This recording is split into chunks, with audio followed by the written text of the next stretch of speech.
Sir, ಈಗ ಅದು ಹುಬ್ಬಳ್ಳಿ ಪ್ರಕರಣ ಇನ್ನು 31 ವರ್ಷದ ಬಳಿಕ ಕೆದಕುವಂಥ ಅವಶ್ಯಕತೆ ಇತ್ತ ಅನ್ನೋಂಥದ್ದು ಈಗ ಬಿಜೆಪಿ ಪ್ರಶ್ನೆ ಮಾಡ್ತಾರಂತ ಸರ್.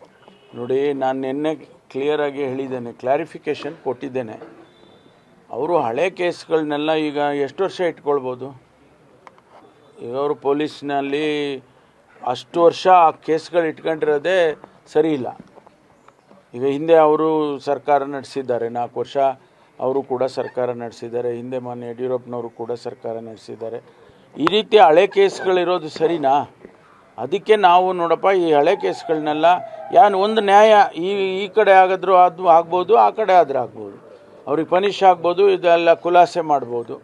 ಅದನ್ನು ಕೇಸನ್ನು ಇಟ್ಕೊಂಡು ಕೂತ್ಕೊಳ್ಳೋದು ಬೇಡ ಅಂತೇಳಿ ಅವರು ರಿವ್ಯೂ ಮಾಡುವಾಗ ಮಾಡಿದ್ದಾರೆ ವಿನಃ ಅದನ್ನು ಸ್ಪೆಸಿಫಿಕ್ಕಾಗಿ ಅದೊಂದೇ ಕೇಸ್ ಮಾಡಿದರೆ ನಾನು ಒಪ್ಕೊಳ್ತೀನಪ್ಪ, ನಾನು ಯಾವುದೋ ತಪ್ಪಾಗಿದೆ ನಮ್ಮದು ಅಂತ ಹೇಳ್ಬೋದು. ಆದರೆ ಎಲ್ಲ ಕೇಸ್ಗಳನ್ನೂ ಕೂಡ 32 ಕೇಸ್ಗಳು ಮಾಡುವಾಗ ಅದನ್ನು ಮಾಡಿದ್ದಾರೆ.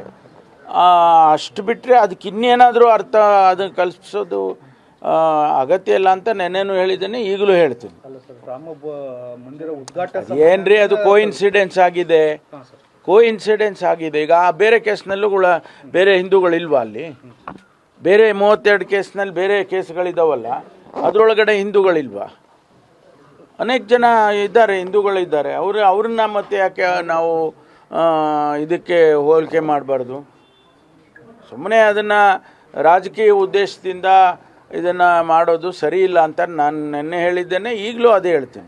ನೀವೇ ಅವಕಾಶ ಮಾಡಿಕೊಟ್ಟಂಗಾಯ್ತು ಸರ್. ನಾನು ಯಾಕೆ ಅವಕಾಶ ಮಾಡ್ಕೋದು? ಕಾನೂನು ರೀ, ನೆಲದ ಕಾನೂನು ಇದು.